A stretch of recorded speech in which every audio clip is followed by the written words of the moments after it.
What's up, guys? Hope everybody's doing well. Can you guess the knife?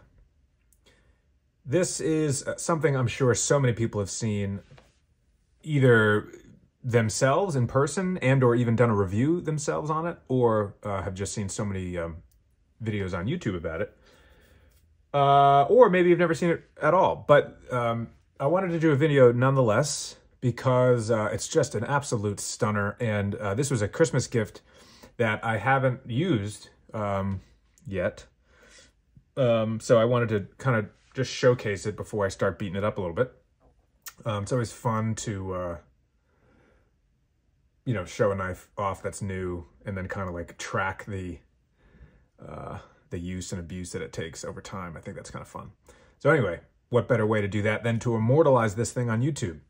So, as many of you probably can already guess, this is the LT Wright Genesis, but it is a little unique. Oh, I gotta wipe the blade. It's a little unique because it's the Larry Roberts edition, which I have wanted for so long. Let me just get something here. I've wanted for so long, literally like 10 years, like a very long time. And it never happened, but it finally happened. So the Larry Roberts edition, for those of you who don't know Larry Roberts, he still has a YouTube channel. I think he used to post a lot more videos, you know, more frequently. Although I don't know, I haven't checked his channel in a while, but I think he was posting them sporadically, and then maybe he kind of dropped off. I'm not sure, but either way, Larry Roberts, you might know from gosh, what's the name of that show? It'll come to me in a second. Alone. He was on Alone. I forget what season it was, but he was on there, and he, like, it seems was kind of like an unassuming, I don't know if I would say master, but at least like a practitioner of bushcraft. Like, he was very good. He had a lot of, like, you know, solid skills by way of bushcraft, and you know, good enough anyway to get on that show. And I think he did pretty well. I don't know, I forget how long he was out there, but I know he did well. He didn't win it, I don't think, but he did well. And so the story goes, I think, that he took a Genesis with him. I'm not sure if he took the Larry Roberts Genesis, or if he came back from the show after having used a regular Genesis and then was like, you know what, like, I want to go to LT and kind of like tell him what I like and what I dislike, maybe make like my own knife. Some part of me thinks that he actually took the Larry Roberts edition with him on the show, because I remember seeing a couple videos of him like showcasing the Larry Roberts knife, and it was like all beaten up, a lot of cool patina on it. And for some reason, that I remember thinking that happened like while I was on the show, like while he was like living out in the wilderness for like months with his knife. Don't quote me on that though. I'm curious. I should look that up. But if anyone knows, let me know in the comments. Did he come up with this edition after the show, or was the edition already made and then he brought it on the show? Either way, it's really cool. And as many of you know, I'm sure, this knife is it is a Genesis. It's not like that big of a difference. Really the only difference that I know of are the white liners, which are awesome. But for me, they're more functional than they are aesthetically awesome, even though they're both. I love thick handles, and the liners really do add some meat onto the girth of the handle. And you know, that's pretty much it. And then there's the stamp. And that's Larry Roberts's whatever logo, and then here is the Pout House there, and then A, which is obviously for A2 tool steel, or maybe not obviously, maybe a lot of people don't know that, but it just means A2 tool steel. And again, correct me if I'm wrong, but I think the story behind that mouse is that he was like surviving on mice on the show. He was like catching a lot of mice. I could be wrong. I actually saw I think 2 seasons of that show. I probably should watch all of them. And they were great. I really liked the show. But I did not see the season with Larry Roberts on the show, which you would think that maybe I would have seen that because I like this knife so much. I'll probably get on that and then maybe talk about it on another video. But for now, it's really just about the knife. So I think for me, the draw for this knife was that I always, like, ever since I got into knives over 10 years ago, really like outdoor use, the Genesis was like such a staple in bushcrafting knives, even hunting knives, outdoor knives, adventure knives, whatever. And I always wanted one, but I just never got one, never pulled the trigger on one, whatever. And then Larry Roberts, like years later, which was years ago still, Larry Roberts came out with his edition, and I was like, oh man, that knife looks awesome. I like just the simple brass pins and black micarta handles with the white liners and the A2 tool steel. I know they make a 3V version, which is probably awesome, but for me, I really like A2. I really enjoy a Bark Rivers A2 on my hunting knives, and I'm assuming that this will be this is actually my first LT Wright in A2 tool steel. Most of my LTs are in 01, but A2, to my knowledge, is basically 01. It has all the properties of 01. It's just a little bit more rust resistant, which I don't care about so much, but it's tough and it holds an edge just a little bit longer. And it's still relatively easy to sharpen. So I love 01. A2 is basically like 01 on steroids, and to my knowledge, like 01 is basically 1095 on steroids with better rust resistance. So A2 is kind of like the best of it all, in my opinion. It's not even really a super steel anymore. It's not powder metallurgy, I don't think. It's just, it's definitely not like a 3V, but 3V is more difficult to sharpen. I really like A2. But as I said, this is my first A2 in LT, but I'm sure it's, given LT's reputation and how his knives have performed for me in the past with other steels, I'm sure this A2 is going to be no different in terms of me really liking it. So,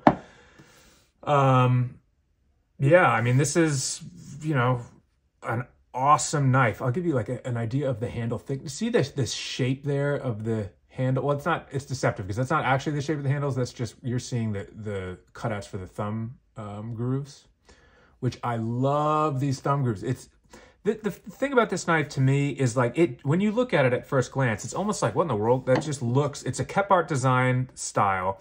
It looks almost too simple. But I gotta say, when you have it,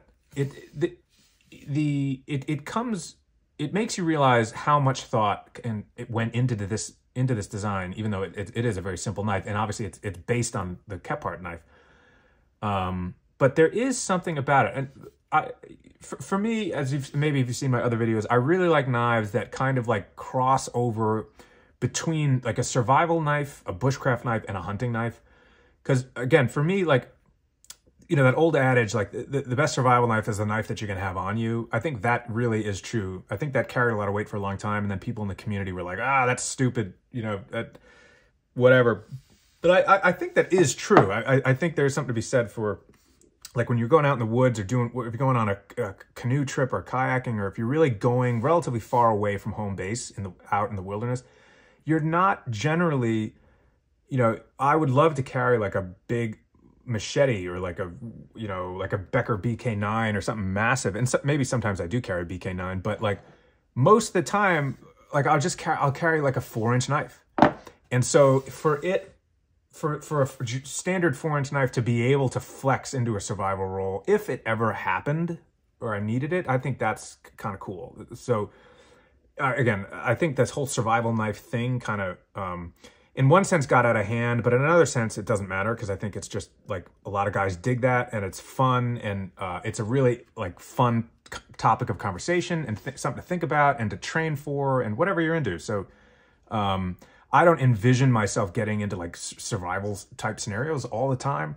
But again, I think it's also, the more I learn about it, the more I realize that it is kind of it can happen a lot easier than maybe one might think. Especially if you're going out in the woods a lot. And for me, like, I'm not just talking about like general hikes. But when you're going out like hunting, for me, that's the thing that really gets me deep in the woods. Like, you know, you can get into some wonky situation. And so having something that you can really trust out there to if you have to like break through some wood or something like that and not snap your blade in half or cut yourself or anything like that, I think there is a lot of merit to that. And so anyway, what I'm trying to say is with this knife, it kind of is one of those things where it bridges all the gaps. Like it's a survival knife. It's 3 mil thick, which is thick enough for me. Actually, I love 3 mil. It's thin enough to really be slicey enough, but thick enough to withstand, you know, any batoning that I might have to throw at it, or if I'm going through joints in an animal, it won't break, you know, or bend even, or flex. So it's a perfect thickness for me. And it crosses, but it also, like, this thing isn't, if this thing is anything, it's a bushcrafting knife with this handle being so thick and so neutral in every grip, you know, hammer, chest lever, side holding, you know, it's just like when you're striking a fire steel. I mean, your hand just fits in this thing perfectly for all kinds of bushcrafting stuff.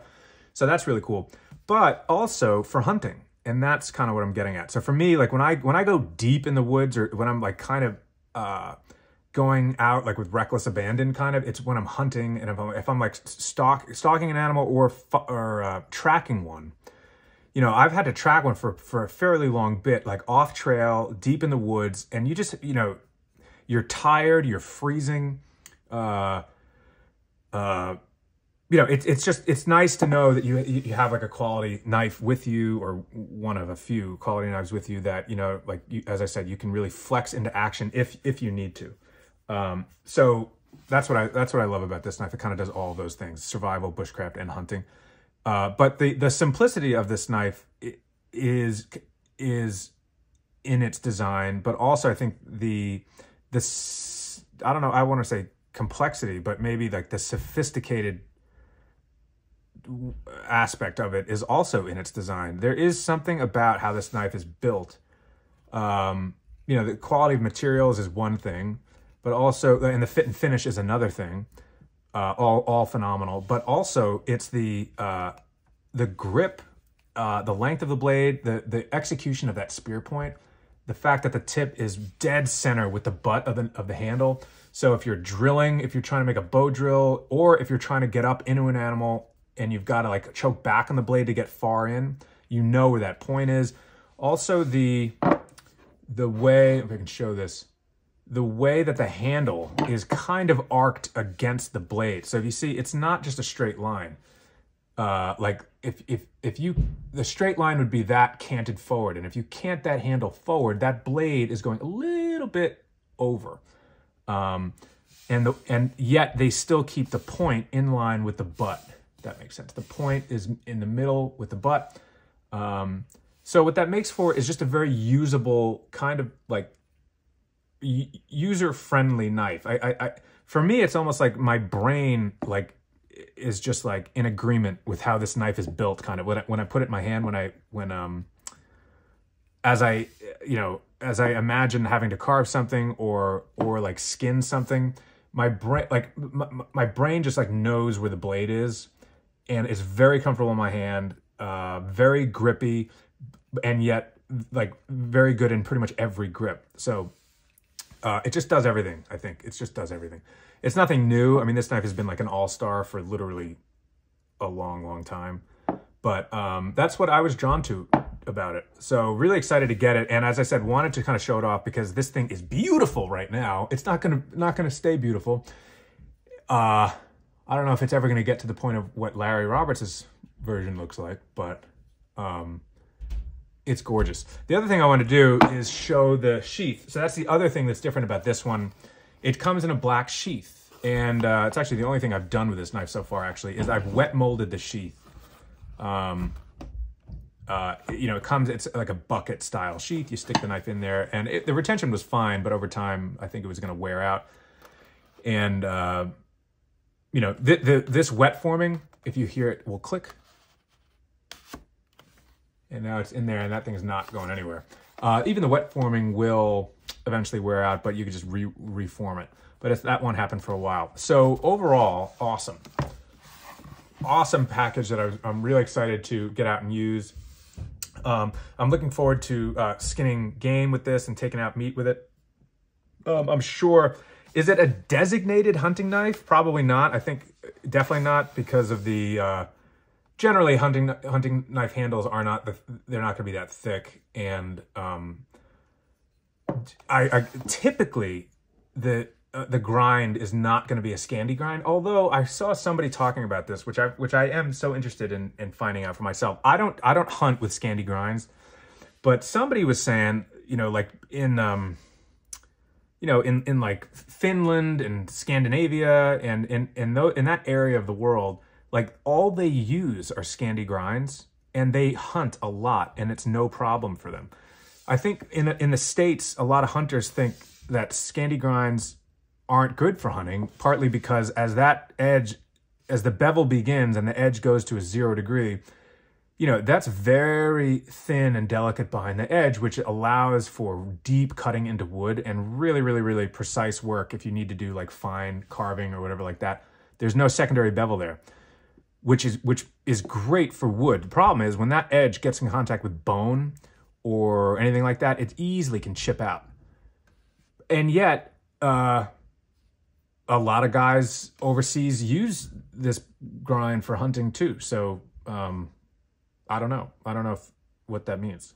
Are they using like 3V? So like they can kind of get the best of both worlds, have a really thin behind the edge and also just not chip out? I don't know.